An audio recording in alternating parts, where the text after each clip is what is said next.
Baik pemirsa, kita sambung di segmen berikutnya. Dan kali ini saya sudah bersama Ibu Yuli Cahya Purnamasari. Beliau adalah bidang pemasaran dan pendamping UMKM Kecamatan Laweyan. Ibu Yuli, halo Ibu, apa kabar Bu? Alhamdulillah, baik. Ibu bisa dijelaskan di wilayah Kecamatan Laweyan itu kondisinya seperti apa UMKM saat ini? Oke. Sebelumnya saya terima kasih sudah dipanggil dan narasumber di sini ya. Jadi begini, kebetulan saya ini adalah konsultan pemasaran di PLUT Kota Surakarta, Dinas Koperasi dan UKM Kota Surakarta. Jadi tugas kami itu adalah mendampingi UKM yang ada di seluruh Kota Surakarta. Jadi ada wilayah Laweyan, Kecamatan Laweyan, Kecamatan Banjarsari, Kecamatan Jebres, kemudian Kecamatan Serengan dan Pasar Kliwon. Jadi ada 5 kecamatan yang kita dampingi. Walaupun di masing-masing kecamatan itu ada koordinatornya masing-masing. Misalnya di Kecamatan 1 sudah ada konsultan yang mendampinginya, hanya untuk memudahkan secara administrasi agar kalau misalnya waktu-waktu diminta dinas atau dinas provinsi atau kementerian kita udah siap. Jadi hanya untuk memudahkan administrasi saja, tapi tugas masing-masing di PLUT itu ada 5 layanan, yaitu produksi, SDM, kelembagaan, pemasaran, dan akses pembiayaan. Gitu. Jadi saat ini kalau untuk kondisi UMKM di Kecamatan Laweyan sama dengan mungkin kecamatan yang lain, juga mungkin di daerah lain atau secara nasional, ini juga kita tidak bisa melaksanakan ini ya offline ya, karena memang kita lagi ada pandemi. Oke, sementara itu aja dulu. Oke, baik.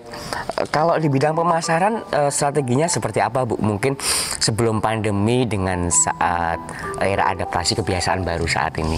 Oke, jadi begini, kita sudah ada di sini itu di tahun 2015, juga sebelumnya kan dari Dinas Koperasi Kota Surakarta juga sudah ada sejak lama ya. Nah, kita pendampingannya, kita dari dulu tidak hanya langsung kepada marketing offline-nya, tapi kita juga sudah ada online. Jadi waktu itu tahun 2015 kita sudah ada kerjasama dengan UMKM Market, kemudian kita dari beranjak dari tahun ke tahun kita juga sudah bekerjasama dengan marketplace yang lain, Tokopedia, Shopee, kemudian Tokologi.com, ada Gapura Digital, terus Tokopedia dan lain sebagainya. Itu kita sudah kerjasama, juga kita kerjasama dengan OPD yang lain, dengan lembaga pemerintahan yang lain, juga lembaga yang swasta, juga kita bekerjasama dengan komunitas UMKM yang lain, karena informasi itu tidak hanya berdasarkan dapat kita dari satu OPD, tapi kita dari informasi yang lain. Nah, kenapa kita sudah melaksanakan pendampingan dan kerjasama dengan yang saya sebutkan tadi? Saat tahun di tahun 2020, memang UMKM mengalami apa ya ini istilahnya ujian dan juga di saat pandemi, dan tepatnya tanggal 13 Maret 2020 dinyatakan Kota Surakarta ini KLB COVID ya 19. Jadi teman-teman UKM sempat down, bingung kan, di saat kita harus berdiam di rumah, sedangkan UKM juga ini ada produk tapi mau dijual kemana, karena marketing offline-nya itu juga banyak yang tutup, orang mau keluar juga bingung semuanya. Tapi alhamdulillah kita sudah mengajari pendampingan secara online dengan yang sudah saya sebutkan tadi. Teman-teman UKM hanya kita informasikan bahwa ada di medsos melalui WA, kemudian Facebook dan lain sebagainya, kita manfaatkan untuk memberikan informasi-informasi yang bisa untuk minimal teman-teman UKM itu bisa bertahan dan menjual produknya.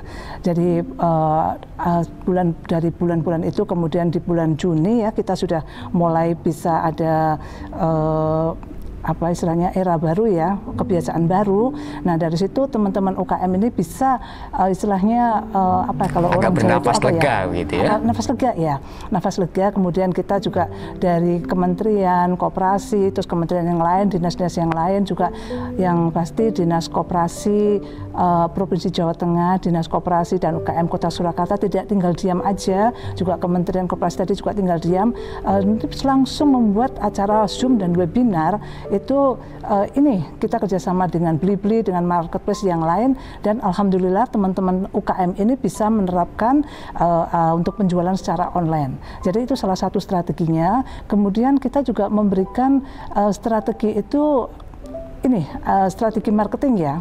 Kita juga tetap masih melaksanakan pendampingan. Kadang saya juga diminta dari dinas koperasi provinsi, kota, juga dinas yang lain untuk memberikan narasumber teman-teman di lokasi yang ada gitu ya.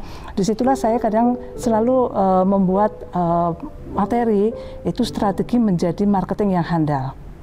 Apa sebenarnya? Marketing handal itu sudah kita laksanakan sehari-hari, UKM itu sudah melaksanakan, tapi hanya masalah sepele.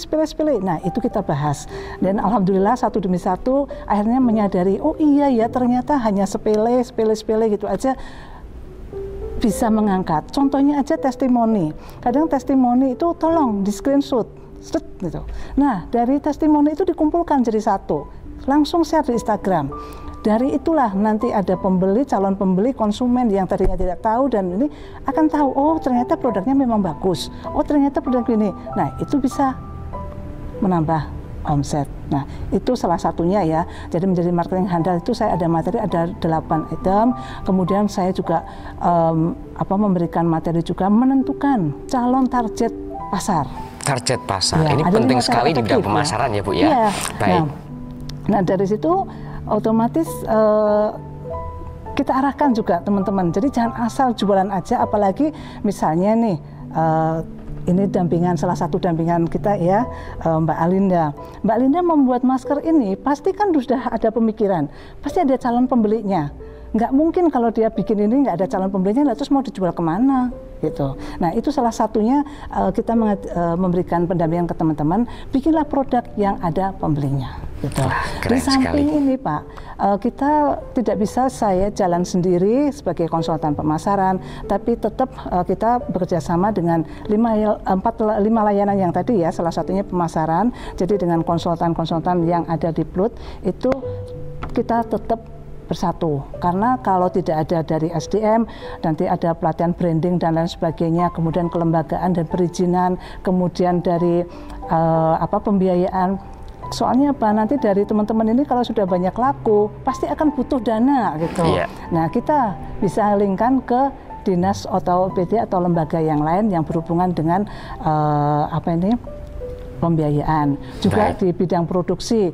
Sekarang kalau misalnya ini contohnya aja, kalau kemasan seperti ini hanya gini aja langsung dibungkus plastik, tidak, kurang berkesan. Nah ini saya lihat juga dampingan saya ini, kalau dibungkus seperti ini nanti dikasih anak muda ya, masih dikasih ucapan terima kasih sudah menggunakan produk ini, kemudian dikasih parfum, dikasih biar wangi gitu, dibuka wangi dan sebagainya, packagingnya juga bagus, itu lebih menarik. Di packagingnya dibuat lebih menarik, lebih lagi menarik ya Bu ya.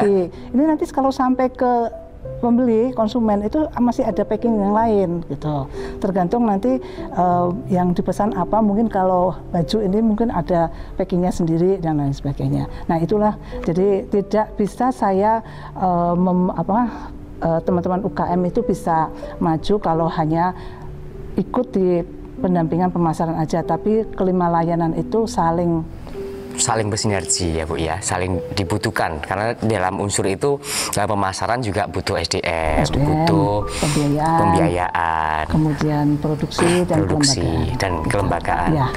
Dan pengaturan keuangan juga ya Bu ya. Oh iya, jadi di produksi ini gini, jadi misalnya ada UKM nih, masalah yang selalu dihadapi ini adalah modal. Modal. Nah, Sekarang gini, kalau modal dia butuh, tapi kalau misalnya dia tidak melakukan pembukuan, pembukuan untuk UMKM itu kita ada loh pelatihan, kita juga udah kerjasama dengan akun BIS ya, pembukuan sederhana sudah online, kemudian juga dibuat ini. Kalau sudah ada pembukuan, saya contohnya tadi juga Mbak Ravinda ini juga, Mbak Alinda itu juga membuat pembukuan secara offline dan online. Nah, dari situlah biasanya kalau dari lembaga pembiayaan, biasanya kalau sudah ada nota-nota dikumpulkan, pembukuan secara offline atau online, itu sambil merem kok tanda tangannya.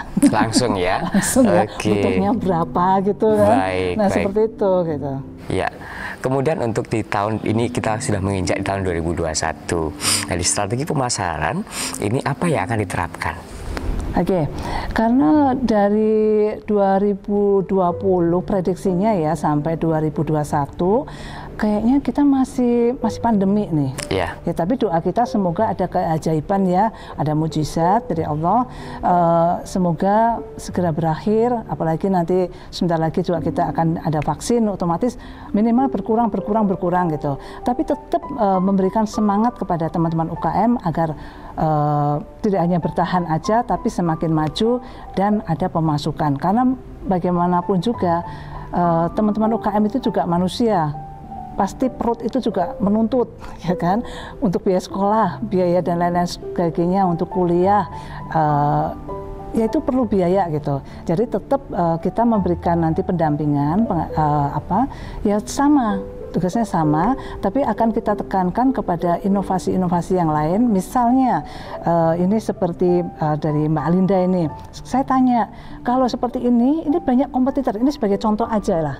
Ini karena saya lihat dampingan saya waktu saya dampingi gitu, ada beberapa mahasiswa yang datang.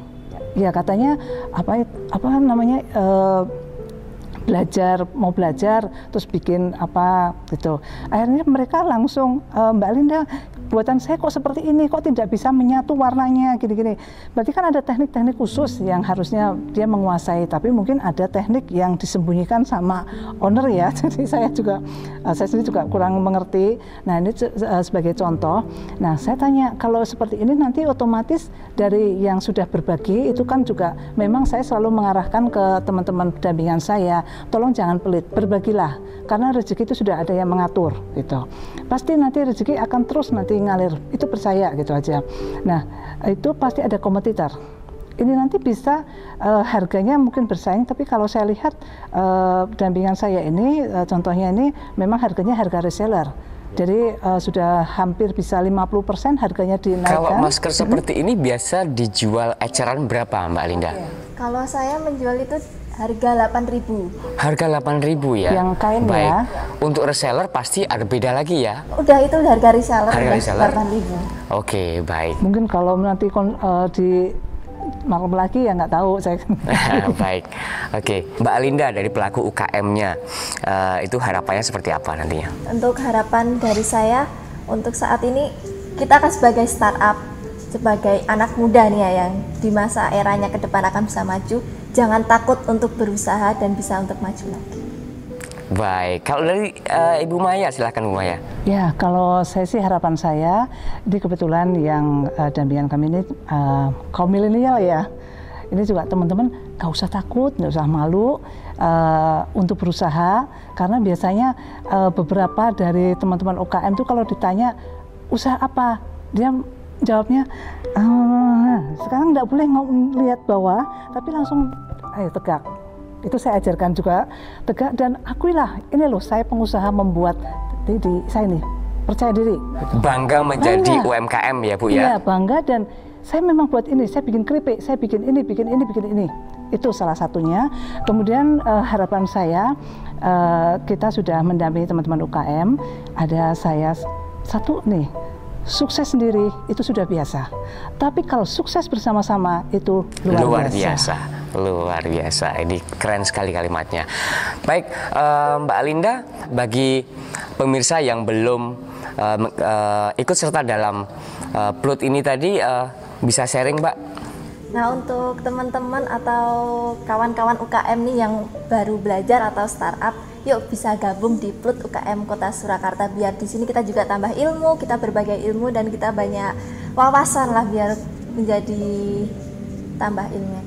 Sekali lagi saya mengucapkan terima kasih kepada Kementerian Koperasi dan UKM Republik Indonesia, Dinas Koperasi dan UMKM Provinsi Jawa Tengah, Dinas Koperasi dan UKM Kota Surakarta, dan untuk startup yang mau bergabung di Plut Kota Surakarta sangat bisa langsung bergabung.